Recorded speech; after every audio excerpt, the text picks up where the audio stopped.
In today's video, we're going to be getting the S13 ready to go drifting again, as well as jacking it up and checking out the rear end. There was that problem from the last video where we thought it was my diff, so we'll just jack it up and have a look and see what's going on in the rear. We're going to jack it up from the diff and just try and turn the wheels and just see. I swear there's no not awkward way to jack a car up. No matter if I stand down here or if I stand like this, like I just feel so weird. And I can get to a certain point like this, but then I get tired and I need to stand up. Anyway. Put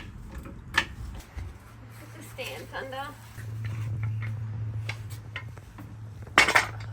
The issue I was having was I noticed the vibration getting worse and worse throughout the night.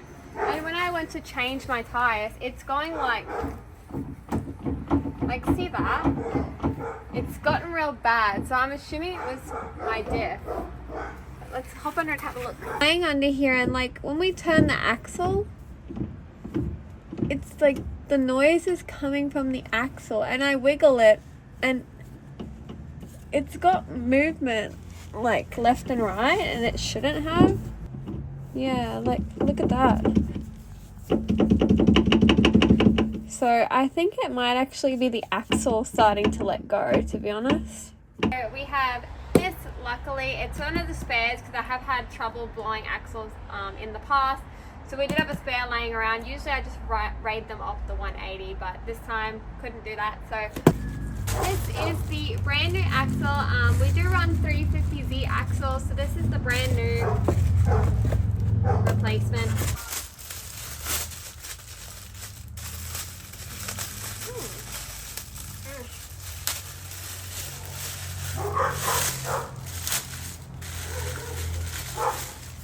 Ta-da! It even comes with a new bolt, which is really cool. There's the brand new axle. And if you guys come down and have a look, there's no play. Well, you probably won't be able to fully tell until it's in the car, but there's no play. There's movement, which is how it's meant to move, but there's no like loose play in it, if that makes sense. Last time, actually, we snapped in the middle. This time, we damaged this end.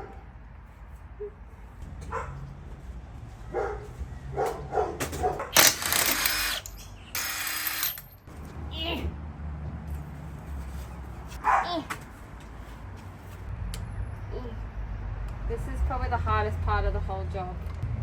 Stupid split pin. This one's actually really solid. Come on. Ah.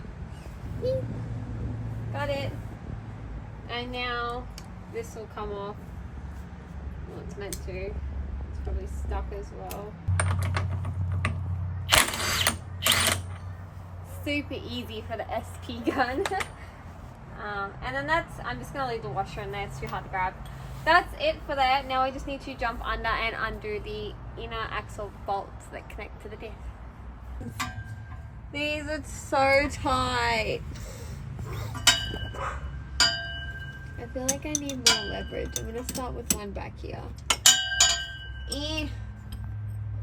Okay, this is the last one now. I need to... trying to get it. There we go. That's good. There we go. Some ratchet. Oh, it's coming off.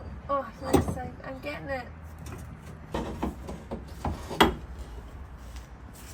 Ta-da! There's the axle. Just want to see if I can show you guys any way that I can like compare it, because it's hard because they flex normally anyway, but I'll just show you when it's in the car anyway. Let's chuck it in and finish the job. I still gotta do my oil change. So pretty. Oh.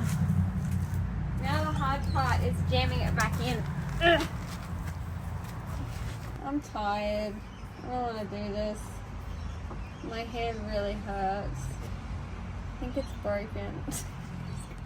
It actually really hurts. The whole axle fell on it just before when I was trying to move around. Let's get one in so it can hold itself up. Honestly, the other side's easier because the exhaust isn't in the way. 3 down, 3 to go. Actually, this is the third, so not even 3 down. Axle is in and tight now. Just put the washer back on. I'm going to use the new bolt because why not? I don't know if all you guys are the same or not, but I can't do my axle bolt overly tight, otherwise it stops my rotor from spinning. So I don't know. It can be tight, just not like overly tight, if that makes sense. That's enough. We got this anyway, so you know. If I hear any noises, I'll just stop. I'm just gonna put the wheel on. It's that easy.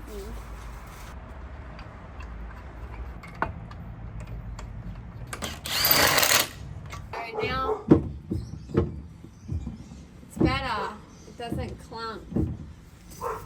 Does it look better? Yeah. It's just got a little bit of movement and that's okay. But it's not like it was before. Moving on, the next thing to do is the oil change. I do these every second event, like I do 2 events and then change it. So I think it's been 2 events. Yeah, so it's time for a change. It just gets too thin to run. I do want to change the gearbox oil, but I don't have any on me, so can't do that today.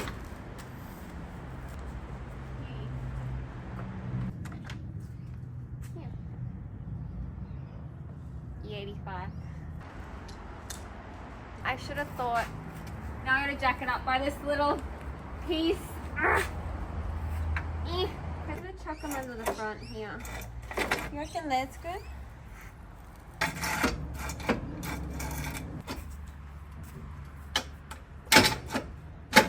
I'm gonna clean out the bucket so I can give you guys like an accurate representation of the oil quality. Oh. And okay. Oh, I'll show you guys a close-up of the oil. Okay, that's good. I do use the Racing 1040, even though it is a thinner oil than the HPR 30. It's got more. This has got more heat, like protectant and a bunch of other stuff. I did a video on it, so that's why I use this one rather than the HPR 30. But for the Skyline build, we will be using the HPR 30. I want a budget build, not another expensive build, because these bottles of oil are like $100 on sale, or like, I don't know, between 80 to 110 when they're on sale and not on sale. So quite expensive, whereas the HPR 30 on sale you can find it for like 36, 40 bucks. A lot cheaper, so be going with that. We are going to be having rain all the way up, leading up to the... No, look! You want to have a look-see? You want to have a look-see? So cute. So. Say hello. Say hello. Her name's Nala. You're so cute. This is the new shifter I got. It's like an extension. Basically, I was having trouble with leverage on the shifting, so now it's super easy. And I got this 10 bucks online, so, you know, and it came with alloy inserts, not plastic ones, so I thought that was pretty cool. But yeah, that's that. Oh, he's so cute. It is the next day. I went and got some gear oil. So I usually run this Penrite 7075 synthetic gear oil, but I just wanted to move it up to a thicker oil this time, so I got this 7590 gear oil, exact same, just a bit thicker. I'm gonna chuck this whole bottle in, and then hopefully I have enough of this bottle left, because it takes 3.7 liters. 3.7 liters, so this is 2.5, and then this looks like 1.5 liters, so it should be enough. And then I'll just use this as a top up next time because I want to run majority of the thicker stuff. Oh look! Oh no! Oh my kitty! Oh. I put her on a rope in my backyard so I can't lose her. That's why she's got a little harness and her little rope on. The other day she got off and it scared me. I put them under my rad support. That's my favorite place to put them. I love putting them there. Yay, good. And I always leave the jack on. Perfect. Good. Come on. Undo it. It's gonna be tight. I may or may not have got help for that. It was too tight. Under we go. Now let's drain this and see how badly I damaged it. If I did damage it the other night when I overheated it. This is the fill plug. Oh, well at least I know I can get the fill plug open. Oh. Oh my gosh. Wait, where's the drain plug? I'm so lost for a second. Hold up. Recording. Yeah, I found the drain. It's on the other side. I don't know why I undid the fill plug. That's so stupid. I think I need the cheat code again. Leverage.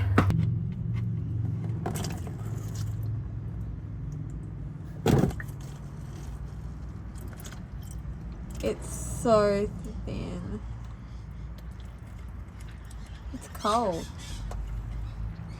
When you've got a car like this, you know, like a built one, or even just, you know, if you want to look after your car, it's really important to change the oils frequently because, you know, it just makes everything last longer. And obviously, if your oil's thinning out or getting hot regularly, it you know, goes thin and doesn't work as well. So it's good to just keep replacing it. Whereas with like a daily car like my MX-5, I just leave the oil in that for like, I don't know, till I feel like doing a change. But cars like performance cars or drift cars, they really should have the oil changed very regularly.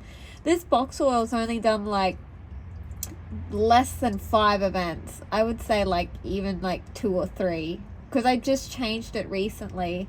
But because of what I did last drifting and accidentally overheated it, I wanted to put a thicker stuff in it to make it live longer because I knew I'd kind of hurt it a little bit because it's kind of going funny into certain gears now, or a bit crunchy, and from the last video you could hear it was like ticky and crunchy, so I don't really want to replace it, but I'm gonna get a rag.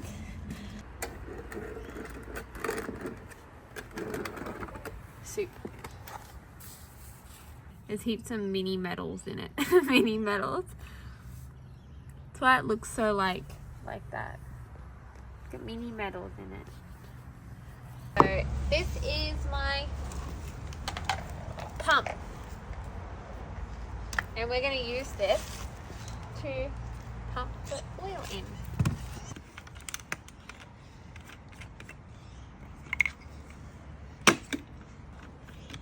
Okay. What you want to do, stick this in that hole and just pump it.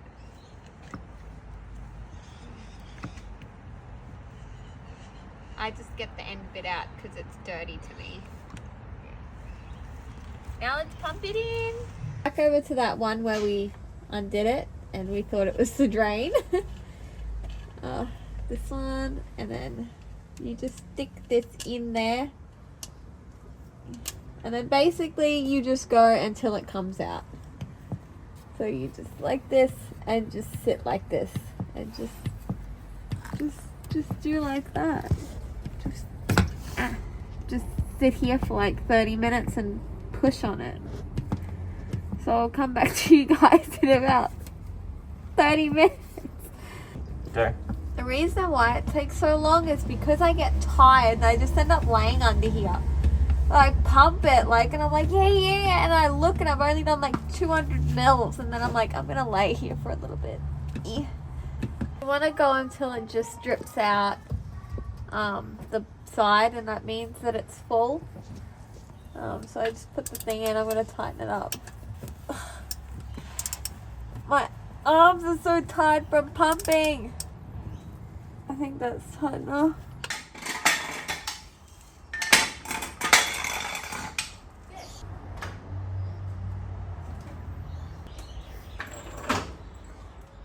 It's not that dirty. I'm just going to do a quick wash over it, but that's basically all I had to do to get my car ready to go drifting. So from the last time I filmed this yesterday, I chose last night that I'm going to actually go drifting 2 times this week. So we're going to go out Wednesday night and Thursday night, which is really awesome. Anyways, thank you guys so much for watching. The next video will be the roll racing video because that is on next weekend and I like to push those ones out quicker. So look forward to the next roll racing video and then afterwards the drifting videos. But thanks so much for watching and I'll see you next time.